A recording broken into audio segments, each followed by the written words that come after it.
I was involved in a project once for a Center for Disease Control, and they wanted to put up billboards in inner cities trying to discourage youth from smoking. And through research, we found that you didn't even want to be grammatically correct on those billboards because that didn't speak to the reader that you wanted. So you had to speak in their language. And that's really the core of plain language. You have to speak in the reader's language.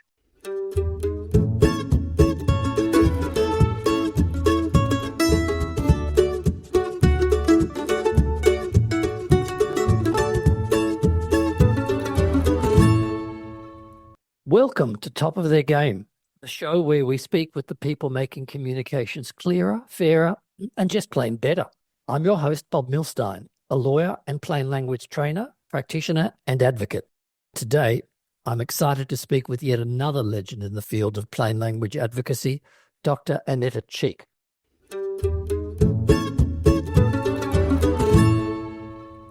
Annetta has been a tireless advocate for plain language. She spent 25 years as a federal employee witnessing firsthand the US government's failure to communicate effectively. While serving as a government employee, Dr. Cheek was the chair of PLAIN, a federal interagency plain language advocacy group.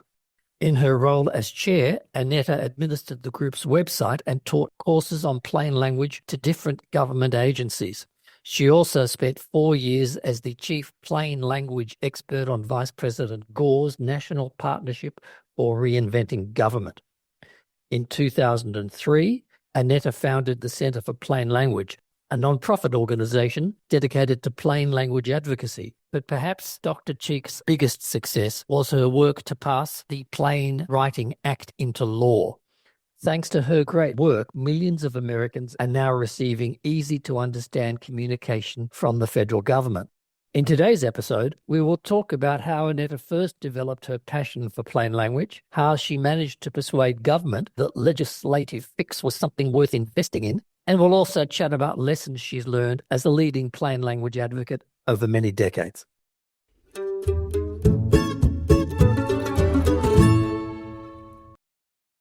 Annetta, thanks so much for joining us. My pleasure. I understand you've been retired for some time now, so my first question is, how many days are you now committing per week to the great and glorious cause of plain language? 2 to 3, because I have to save a couple for my other activity, which is dog training stuff. I believe pit bulls might be the weapon of choice. Yes, they are. Okay. They are my weapon of choice. Their temperament suits me. I might come back to that a little later. I'd like to learn more about the world of pit bulls and how the pit bull method actually helps in generating legislative change, perhaps. It's a good metaphor. Well, perhaps it does. Perhaps it does. Let's explore that. I want to start at the beginning. Can you tell us a little bit about your early career, what it looked like, and were you always interested in language, communication, plain language, or did that come at a moment? Not really. My PhD is in anthropology with a specialty in archaeology. So I started my career doing archaeology. I ran a small consulting firm doing work for the federal government while my husband was teaching. He's also an archaeologist. And I frequently had the National Park Service as a client. So they became interested in me and hired me into the government, into an archaeology policy office, mainly to do training for other federal agencies in archaeology law. And then I also got involved in writing regulations dealing with archaeology. And I was always a better than average writer. It was just, one of the things I did well, as opposed to many things that I don't do very well. So I started working on archaeology regs. And in the meantime, I had several clients that I trained. And one of them hired me away from the Park Service specifically to write regulations and to manage a shop that wrote regulations. And so that's what got me into writing for the government. It was sort of an evolution from archaeology to writing other stuff. I'll confess to you at this point that I'm a practicing lawyer, and therefore when you talk about being commissioned to write regs, my first question was, why didn't they get the lawyers to do that? Is there an obvious answer? There is an obvious answer, and that is that the lawyers tended to be terrible writers, and they needed a writer to help them write well. A reg writing team in the government typically has 3 components. It has the subject matter experts, which are frequently engineers, environmental specialists, what have you, the lawyers, and the writers. The lawyers are not normally great at writing something that the regulated community can easily understand and comply with. I'll ask the obvious question. Why do you think that is? Law schools. I don't think law schools teach the craft very well in general. There are exceptions. But also the tradition of the law. I think, although it's faded a bit, there's still a lot of the people don't have to be able to read it. They can have their lawyer explain it to them. I think that's still fairly common, although possibly not as common as it used to be. And I would say that I come from a family of lawyers. My father was a lawyer. My sister was a lawyer. Yes, I have a nephew who's a lawyer. My mother-in-law was a lawyer. So I have been exposed to lawyers all my life. That's a significant genetic challenge. Yes, it is. They were most disappointed that I went into anthropology.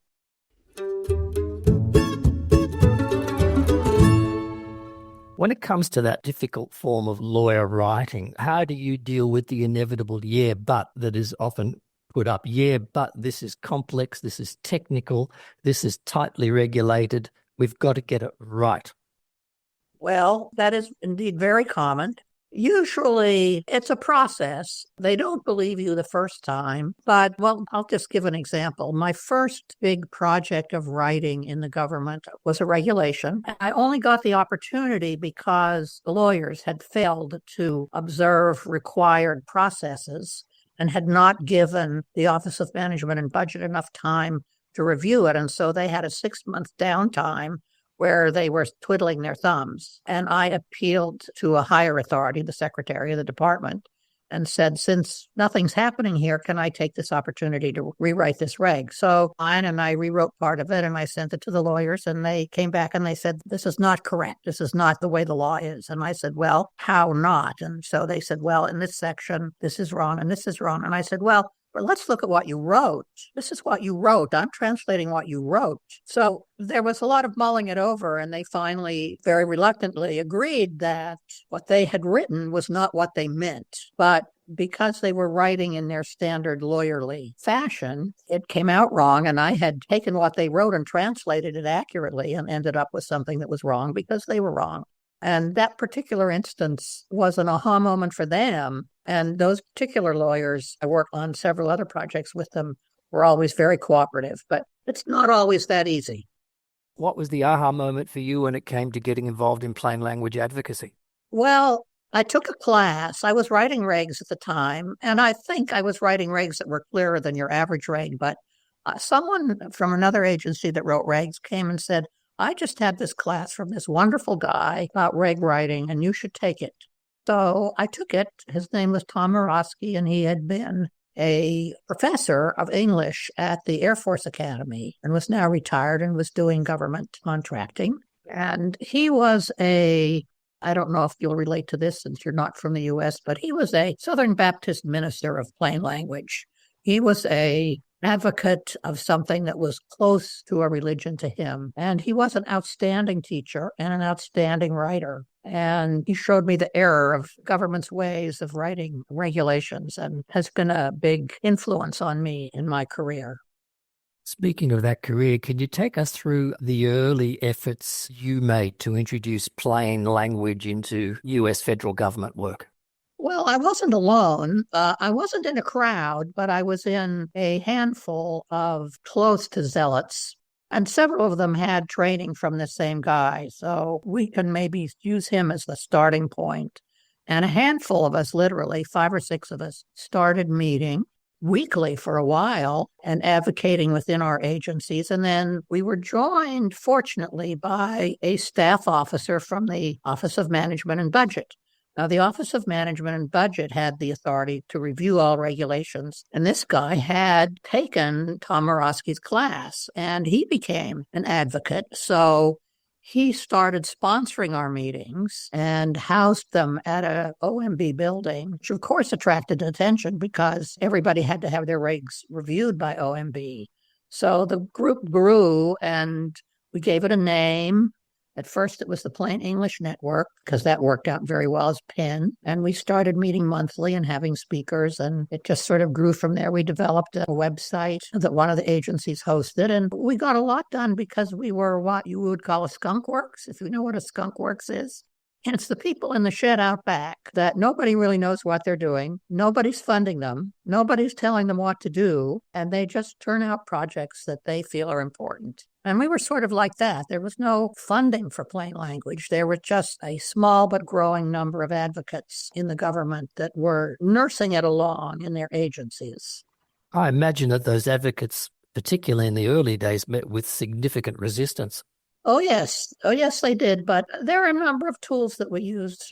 Before and after examples have always been powerful, particularly when you use an agency's examples. And when you find something that a manager typically has to read and review, and you give him a plain language version and say, well, now, which of these would you rather have to review when you get 10 of them a month? And the answer was always obvious, and we got a lot of converts that way. When Vice President Gore decided to do an award, he insisted that there always be a before and after component because they're more powerful than just an original plain language document. Absolutely. What do you say when sometimes the person who acknowledges the improvement still resists because they say, well, I get it, but if I were to give this to my target reader, they would be affronted and they'd take issue? That's right. And sometimes it's true because it's not what you expect from the government, for example. And so you're not sure about it. You can do user testing to show user preferences. Interestingly, I read one study, I'm not going to remember the reference. They showed some before and after government material, and the segment that was most enthusiastic about it were the highly educated readers, and the less educated readers were less enthusiastic. And I think that was because it didn't look right.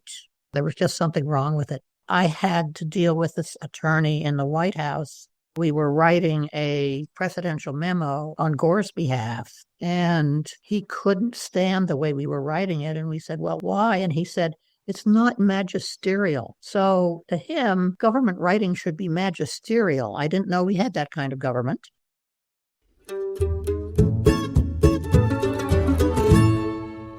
On a similar note, I did read an article where you were interviewed several years ago, where the interviewer quite cheekily gave you a plain language rewrite of the Gettysburg Address. And that rewrite said, it's time to break free from England because it's our God-given right to do that. We're every bit as good as they are, but it's only fair we explain why we got to do this thing. So that was put to you, and your response back then was that it's hard to evaluate writing from that long ago in today's context because that was more normal writing back then than it would be now. On the other hand, you said, I think if the government were writing that paragraph today, it would have a lot more words. Right. Is there not sometimes, indeed often, a legitimate distinction between writing as a rhetorical device to inspire, to move, versus functional information sharing? Absolutely. Absolutely. And Gettysburg Address was meant to inspire. And you write that a different way. The government mostly writes instructions. You know, there's pamphlets about how to apply. There's regulations, all sorts of regulations, thousands of regulations about how you're required to do things. Those are all instructions. And frankly, that's where I've had most of my experience. When you write instructions, you want to be crystal clear. You're not trying to inspire. You're trying to get people to follow your instructions. And if they can't understand them, they aren't going to follow them. And you might also be trying to engage and persuade sometimes. Well, sometimes, although regulations, I don't think we do too much of that. Maybe in the preambles to the regulations, but not in the regulations themselves. I mean, let's take a pamphlet about health testing, and you're trying to convince people to be tested for something. Obviously, you're trying to inspire them to do something and then give them clear direction. So, I mean, you have to have all those things in mind when you write. Some people think that plain language is a list of do this, don't do that, and it's not. Plain language is about the reader and what the reader needs, and you have to change your writing to suit that reader. I was involved in a project once for a Center for Disease Control, and they wanted to put up billboards in inner cities trying to discourage youth from smoking. And through research, we found that you didn't even want to be grammatically correct on those billboards because that didn't speak to the reader that you wanted. So you had to speak in their language. And that's really the core of plain language. You have to speak in the reader's language. course, public health and quality of communication was a very big deal during COVID times, as was the need to educate people about why vaccines are something they might want to take. Right. And we haven't been very successful at that yet. No. A couple of minutes earlier, Annetta, you mentioned Al Gore, which is a signal that the plain language thing generated interest at pretty high levels of government eventually. But there was a fair climb, I'm sure, to get to that point. I was wondering if you could take us to your founding of the Centre for Plain Language and what was going on then. Well, yes, that was actually after Clinton and Gore had gotten interested in it. And the group in the government decided we wanted to put on a conference. And government employees are very constrained in what they can do without their agency's approval. And it's very hard to get their agency's approval for certain things like signing contracts, soliciting funds. So the impulse to create the Center for Plain Language was so that we had an outside of the government arm that was a nonprofit that could solicit funds and sign contracts and put on conferences to help spread the word about plain language.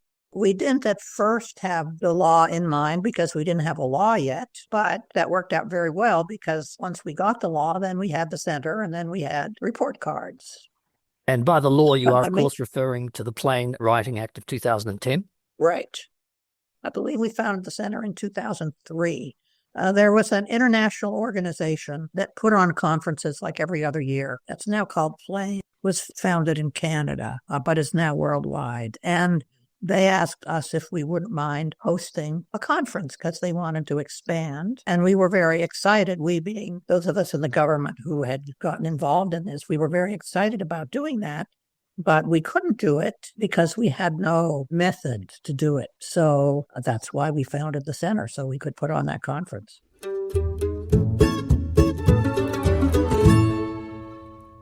Was the idea of plain language legislation something that was a glint in your collective eyes from early on, or was there a moment or an opportunity that you sought to seize? I started in plain language about 1994, and that's when we started meeting. The presidential memo came out very late in the Clinton administration, 2000, I believe. And we saw the power of that. And that's when we started talking about maybe we should think about trying to get legislation. So it wasn't right at the beginning, but it was a long time before we got it because, it takes a long time to achieve that kind of action. I'm actually quite interested to understand a bit more about the making of that sausage and how one does get government decision makers across the line on such a significant reform. It's not a theoretical question, of course. New Zealand has its legislation, which is a bit of a political football at the moment. And I know a lot of plain language people in Australia are certainly keen to explore whether governments at federal or state level might have a similar appetite. So could you tell us a little bit about the process of making legislation happen? Well, sure. Frankly, there were two of us who were the main people, myself and a guy named John Strelowski, who had been a political appointee at Small Business Administration, an attorney, very devoted to plain language. But because he had been a political appointee, he knew a number of people on the Hill who were involved in small business. So there's certainly a small business aspect to plain language from the government. It makes it easier on all those small businesses to comply with government requirements if they're clear. And one thing I didn't know, something like 97% of the businesses in the U.S. are classified as small business. Everybody knows all those huge companies, but percentage-wise, small businesses are by far the majority. So he knew some people, and I was interested in doing this. So I started going to the Hill and talking to people and trying to get them interested. Now, this is not something that my agency would have been happy about. You don't do that kind of thing. I was fairly high up at the time in federal aviation. I was an assistant to the administrator to do plain language specifically, so I wasn't buried deep in the bureaucracy. But nevertheless, this is not something that federal agencies let their people do, but I did it anyway, and we took several stabs at it. I think we had a bill in, or at least partially a bill in 2006. Another one in 2007. And then we hit the jackpot when we found Bruce Braley, who was from Kansas and a trial attorney and very dedicated to plain language, very interested in doing this. And one thing I learned, mainly because the staffers told me as I went around to different offices and tried to get them to back a bill that Braley was going to put forward, They appreciated the fact that I was there not because I was paid, but because I believed in it. And I could make them believe in it because I knew what I was talking about. And that they found that a very powerful approach compared to all of the paid political consultants that they dealt with on a routine basis. So I think it was just a lot of blood and sweat and a lot of trips to the Hill. And in fact, I retired in, I think, 2007 because the heat from my agency was just getting a little much. They called me in and said, now, you are one of the few people in the government that is so important that you have to assume that you are working for the government 24/7. You're never off the clock. And they were basically telling me I couldn't take leave for a couple hours and go up to the Hill because even on leave, I was working for the government. So I was about to hit 62. I took retirement at the earliest moment where I would get full compensation so I could continue going to the Hill. And after that, it was about another 3 years until we got the bill. So it's not a short process. You have to have stamina.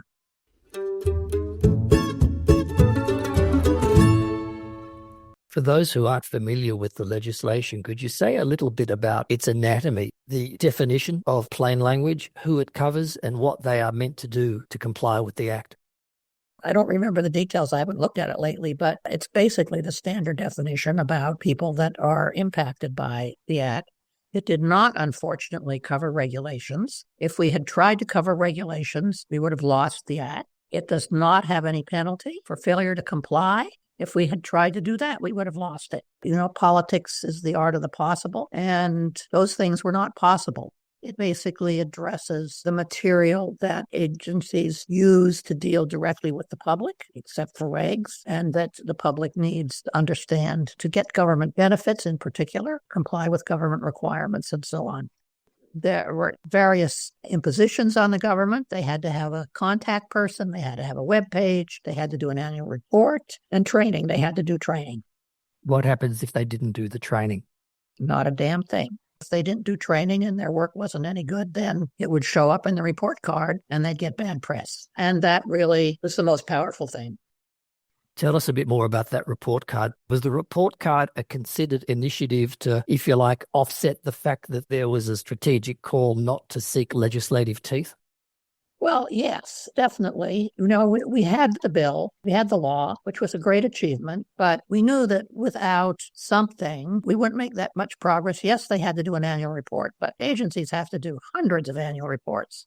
Actually, we had a PR person working for the center, and she suggested a report card, and we jumped on that. And the first year that we did it, we didn't really even look at their writing. The Act was only a year old at the time. We thought it was too early to look for real achievement, so we looked just at their administrative compliance. Did they have a point of contact? Did they have a website? Did they do their report? Do they do training? And that's what the first report card was about. And then in the second year, we started looking at products, and we quickly figured out that we had to be very narrow in what we looked at. The center settled on looking at material on websites. We would look at 2 or 3 different agencies, how they were doing on that particular topic. And I think it had a major impact. And then we did the awards also. Clearmark Awards, which was the carrot part. And those were also influential, probably not as influential as the report card, but federal employees like to get awards. Could you say a little bit more about the Clearmark Awards and its neighbour, the Wondermark Awards? A lot of what the center did initially was aimed at the government, including the awards and the report card. Eventually, we broadened it to the private sector, and I just saw that they're doing even more of that, and they're doing Spanish and French now, too, which is great. But again, it was a tool to help us influence the government. We heard several times, probably many times, from agencies that got bad marks on the report cards. We figured, well, if they're really complaining about the bad marks, maybe if we give them something good, we'll also hear about that, and that will motivate them as well. I remember reviewing those several years in a row. Very interesting process, though. And over the years, let's say I reviewed awards for maybe 7 years, you could really see an improvement. Now, this is only a tiny fraction of what the government writes, but it is a fraction that is most likely to impact the public. So I think that was a very successful program, just like the report card was. And combined, they were particularly powerful. I'm not sure if there's an easy answer to this, but based on the befores and the afters that you've seen over the journey in connection with the awards, are there any frequent flyer deficiencies when it comes to the before? And are there any bang for buck fixes that the rewrites demonstrate when it comes to plain language writing techniques? I don't know if I can remember and relate it specifically to the awards, but to government writing in general, I would say that long sentences and passive voice were a major problem in government writing. I mean, they're still a problem, but you can now find lots of examples of government writing that are free from those issues. The health sector in particular, I think, has been successful in doing a better job, and Social Security also. One of my pet peeves is what we call hidden verbs or nominalizations, where you use a noun instead of a verb, like instead of the committee reported, you say the committee issued a report. That's a nominalization, and bureaucratic writing is still full of that. Harold Evans, who used to be the editor of the Times of London, wrote a book in his retirement called Do I Make Myself Clear? And he calls them zombie nouns. Yes, lots of names, that particular sin. I know from the training that I deliver, Annetta, that for people who don't quite get the active-passive thing, it's no easy thing for them to get it. Do you have any techniques that you use to impart that distinction to them in a way that they can apply practically? A fellow early advocate used this example all the time. The active sentence is Fred swallowed a frog, and the passive sentence is a frog was swallowed by Fred. And then the government version of passive is the one that doesn't even name the actor. A frog was swallowed. For some reason, that caught people's attention and was very helpful in getting them to understand where we were coming from, that, standard way of writing a good sentence. Actor, verb, object. Just follow that and you'll be in good shape. But feel free to use the frog. I will. Thank you.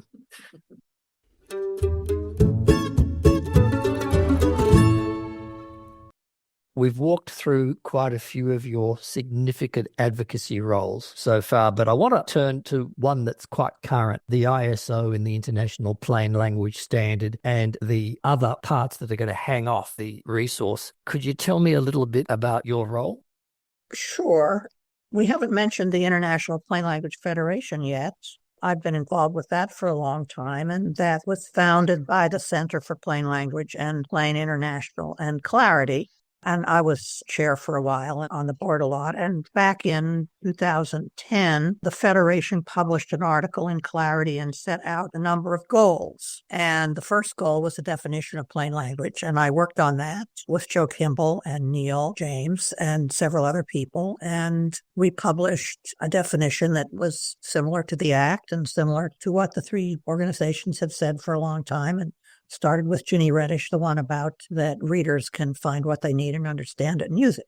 The second goal that we had talked about was a standard for plain language. So once we checked off the first one, we were ready to take on the second one. And you'll have to ask Christopher Balford about this, because he's the one that advocated that we go to ISO to do this. He thought that if we managed to get ISO to do a plain language standard, it would have more impact than if just the still relatively small plain language community did it.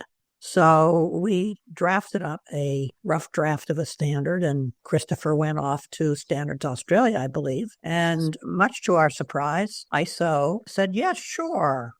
I grew up knowing about ISO because my brother had been involved in more scientific activities that involved a lot of ISO standards. And I had always pictured ISO as something that as standards for toasters and wall outlets. And so I was very surprised when I found out that their biggest selling standard has to do with managing organizations. And so plain language standard was not at all unusual for them. So I was on the drafting committee, and Christopher was managing the working group that had been formed, and we got it out in a relatively good time. It was issued in 23. Since then, the legal one has come out. We have the writing science for the public, which is fairly far along. We have a design one. We have the one that turns the first one into organizational requirements. So if organizations want to be certified as plain language organizations, they would follow this other one that we're working on, because the first one we published was just guidance. We're starting an evaluation one. So there's quite a few. It's been a very active group, much more active than a typical ISO group, which speaks well for the plain language community. And we started out with 20 some people on our working group 11, and we now have almost 150 from around the world. So quite a lot of interest in the ISO community and plain language, which is great.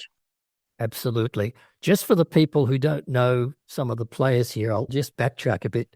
You mentioned Christopher Barmford. Christopher's my colleague, the founder of our little training business, Words and Beyond. And as you've indicated, Annetta, he put in an enormous amount of time and effort into trying to help make this happen. But I'm also conscious, having spoken with him about this as recently as 24 hours ago, he always acknowledges your immense role. He says he regards you as the co-sponsor of this initiative.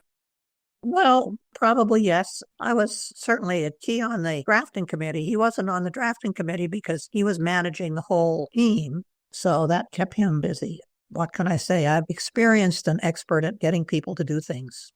That might be the pit bull part of it. Yes, possibly. And persistent. That's part of it too. You talked about part 3 being science writing for the public. Was that a very considered position? Was that in effect a concession that peer-to-peer scientific communication is a whole different beast?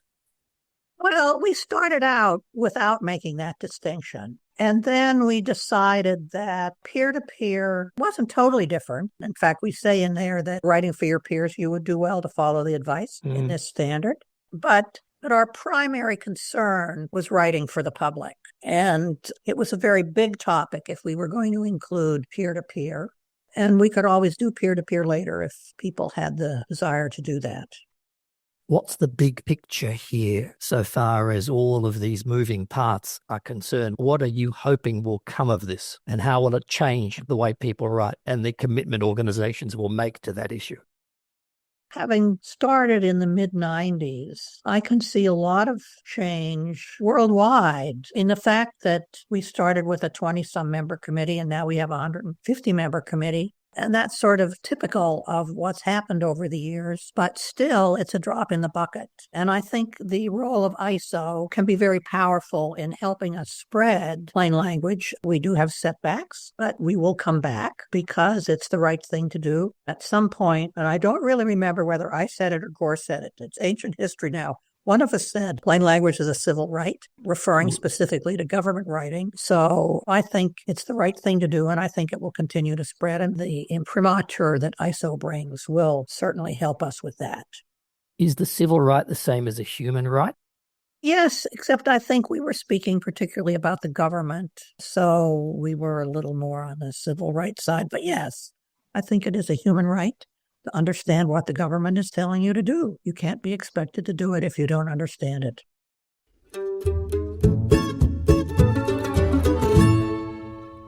Earlier, you described some of your colleagues who were pioneers in this field along with you as zealots. Perhaps because of that nomenclature, it's often said that the plain language world is a movement. Are you comfortable with that?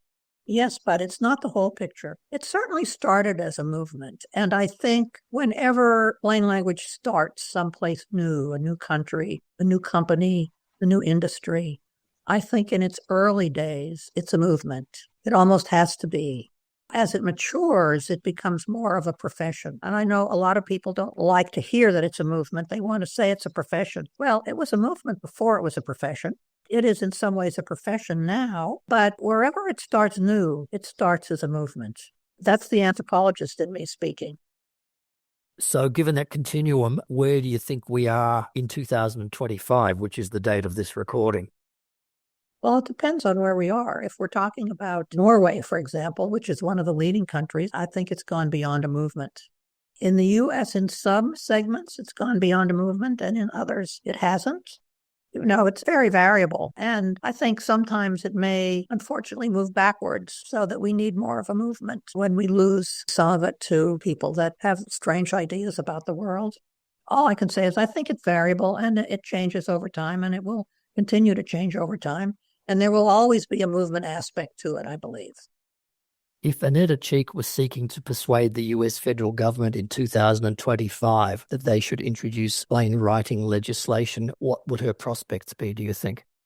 I think just as good as they were when we did it before. If you were to start today and you got a bill in 5 years, you would have done very well. And in the interim, you would have talked to a lot of people. You would have written a lot of papers. You would have done a lot of before and afters with material. And this is what we did. And of course, you're talking about Congress. You're not talking about the executive branch because you get a law in the Congress.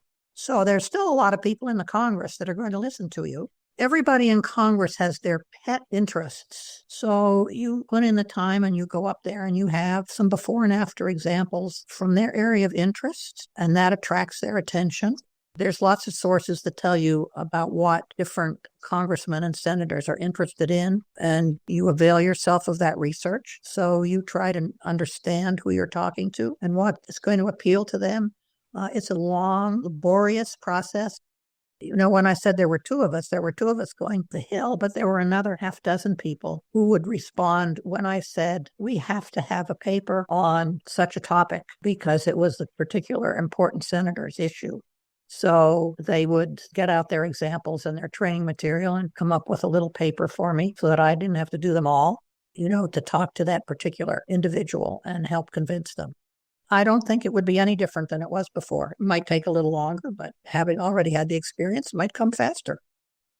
Annetta, before we close up, I did want to ask you a couple of final issues. One is venturing into personal, but the other is a bigger picture issue. What's something that people would be surprised to learn about you? I don't really know. I mean, they now know that I'm an archaeologist. That may surprise some people. That's pretty cool. Yeah. Of course, I think most people know I have pit bulls, although some people will be surprised by that. Do you compete for show? I used to compete in dog sports. I never competed in dog shows where you're showing off how pretty your dog is. But I competed in sports, particularly something called Schutzhund. It's now called IGP, but more people would know it as Schutzhund. Not a large community in the world. It has a little bit of a police dog aspect to it. You have to track. You have some complex obedience exercises, and you have some protection exercises. So I did that for a long time with my dogs. I have aged out of that sport, unfortunately. Getting back to the world of communicating in writing, for someone who's starting out in the world of plain language writing or simply wanting to do a refresher, are there any resources that you'd recommend to them as the obvious go-to places? I really like Richard Whittick's little book called Plain English for Lawyers. It's a very accessible book. You can get it on your Amazon, and it doesn't cost very much. I think it's a great little book. And if you want to read about why plain language is important and how much of an impact it has, then Joe Kimball's stuff on writing for dollars, writing to please. I also like Martin Cutts-Oxford's handbook. I mean, we could be here all day, so I'll stop with those. What about writing in general? Beautiful writers. Who do you look at as a wonderful stylist? Hemingway, I guess. I like Asimov. I really enjoyed Orwell. And Emily Dickinson. Right. I was a big Asimov fan when I was a young person. Yeah. I went through all his books. There was some interview with him in a science fiction magazine. I think they interviewed a bunch of science fiction writers, and he said something disparaging about his own writing, which was sort of amusing. But I thought he was a terrific writer, too. Yeah. Super bright man. Now, finally, I just wanted to ask you to reflect on your legacy. Looking back on an extraordinary career, what do you think you're most proud of in your plain language advocacy life? I think the act and getting the federal government to turn a few degrees toward plain language. The U.S. federal government is a huge ship, and turning it takes a lot of energy, and I think we turned it. Just a little anecdote. I finished my federal career at Federal Aviation, and I was there specifically to do plain language. That's the only federal job I had that was specifically to do plain language and to try to influence the agency. And I got on the elevator, and there were two staffers talking, and I didn't know them. They didn't know me. And the one guy said to the other guy, boy, this document really needs plain language, which made me feel really good that I didn't know who they were. They didn't know me, but they knew about plain language, and they thought it was important. Music to your ears. Yep. What advice would you give to the next generation of plain language advocates? Be consistent and persistent, particularly persistent. And if you could go back in time to speak to the younger Annetta Cheek, what sort of advice would you give to her? Same thing? Yes, I think the same thing. Be persistent. It's sort of in my nature to be persistent, and getting that law passed really required persistence with so many setbacks for reasons that appeared absolutely illogical, but persistence eventually paid. Sometimes I think I should have retired then. When I got the law passed, I should have retired. I was already retired from the government. Going out on a high. Yes, going out on a high. Right, right. Well, maybe that leads to my final question. How would you like to be remembered in the plain language community? I think as somebody that got things done for plain language, particularly in the federal government, but now more recently internationally. I've worked hard and I think I've gotten a lot done, and I appreciate it when people comment on that. Well, I think that is definitely going to be happening. Your reputation will last for a very long time in this world. Annetta, I'm so grateful to you for putting in the time to speak with me today. Thank you so much. My pleasure. Hopefully I'll see you in flesh someday again. Hope so. Thank you so much.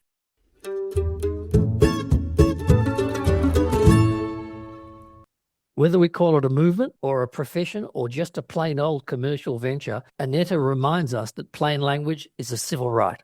And she also helps to inspire those of us who still believe that there are opportunities to persuade governments of all stripes around the world to introduce legislation or regulation that embeds plain language writing principles into public communications. To learn more about Annetta's work, be sure to check out our show notes. Top of Their Game has been brought to you by In-Game Learning, the most fun you'll ever learn. Visit ingamelearning.com and see just how much fun online plain language writing can be.